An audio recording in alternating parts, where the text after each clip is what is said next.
Sprinters have those sprint drills during their warm-up, right? You got your A skips, your B skips, and all that jazz. This is the jumpers drills. These are the jumpers development drills, okay? These are remedial hops where we're talking about very, very small amplitudes of movement and focusing more on displacement, foot contact patterns, and posture. Every remedial hop we do in this drill, I want you to think about using your whole entire foot from the heel to the toe. Just like Coach Greg talked about as a rocking chair motion, you want to feel the foot move in this similar fashion, all right? Heel to toe. Great way to do that. Once again, reviewing his PowerPoint, we need to be having the foot dorsiflex before we even touch the grass. We want to stay continuous and flowing through this, so being elastic is going to be crucial for these drills as well. All right?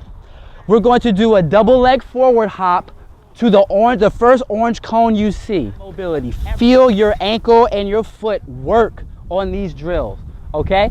So if I'm doing a double leg forward hop, I'm giving you a demonstration so everybody understands what I'm referring to.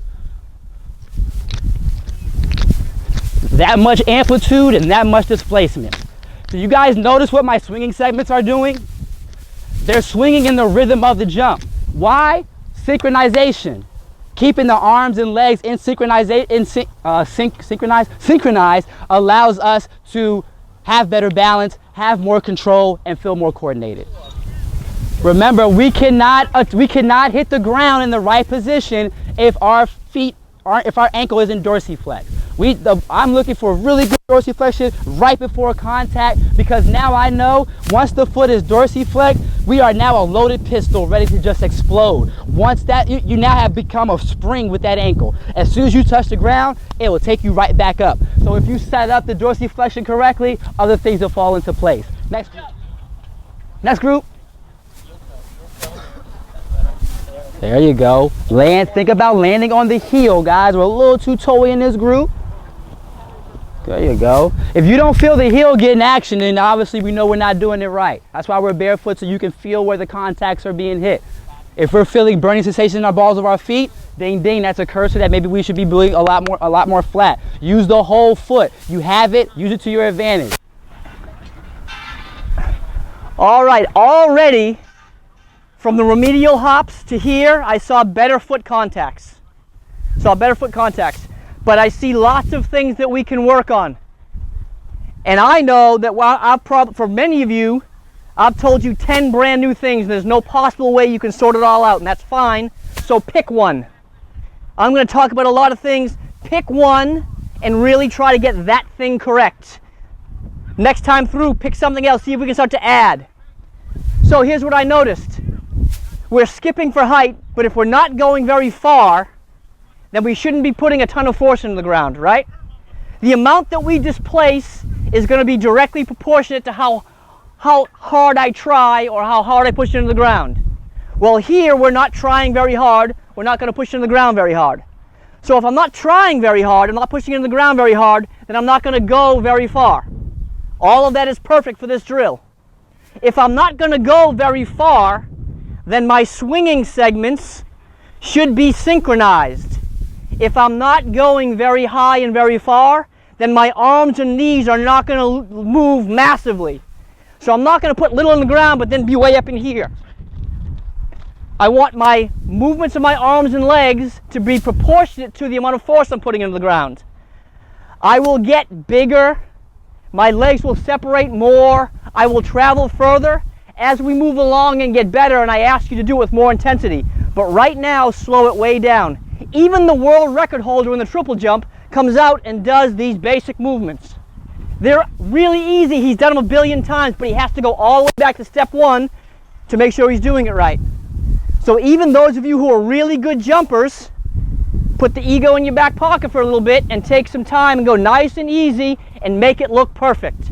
Show me and show the coaches that you have perfect control of your body and that the amount of effort you put in and the movement of your arms and legs is synchronized with the amount of force you're putting into the ground.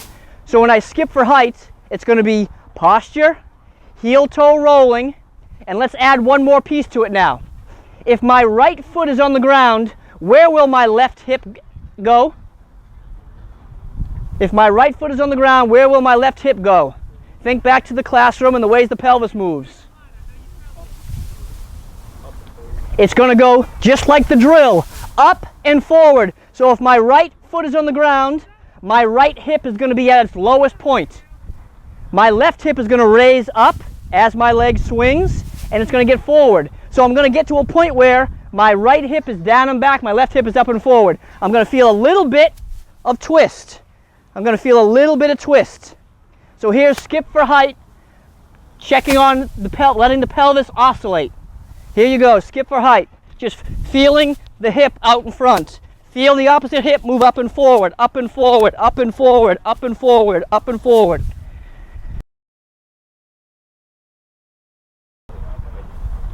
Let me rake, okay? You good? What's your name? Caden. Caden? You feel how you couldn't squat? Yeah. It's because you're too far back. Hit the sand with a little bit more of a forward torso. You'll hit the squat perfectly, okay? You see that? Your ability to squat is dictated by where your chest is. You were trying, couldn't do it because of that. Step down and go like, oh. We're gonna halfway. Cool. You feel how you hit the butt hard here? Yeah. No squat phase, right? Could you squat? I could. Well, let's try it. And if you find you can't, it'll be because your torso is too far back. Okay. If your torso is not aligned right, you won't be able to do that. So try to squat this time. Bounce. There you go. Second one was good. This is much better, by the way. Second one was good, but the first one you came to a dead stop. All right, dude. Yeah, you're a rabbit, dude. Be hop, bounce. Mm-hmm.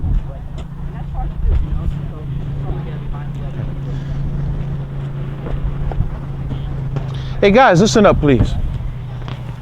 As a group, we're all so concerned about the kick out at the end that we're leaning back and we can't squat. Okay, you see, your ability to squat is dictated by where your torso is. If your torso is back, you can't squat, and that's when you get that hard hit on your butt.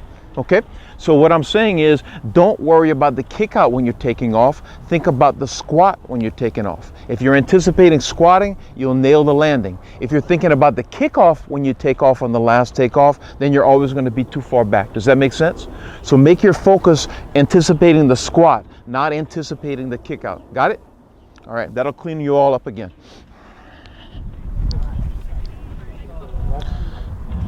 You know, coaches, this is a big thing that a lot of people miss, is the idea of like teaching the distribution in the short approach, you know, because, you know, when you do your full approach, you're going to spend about a third of your time in the dry phase. You know, they're going to be leaning forward and pushing for about a third of the run.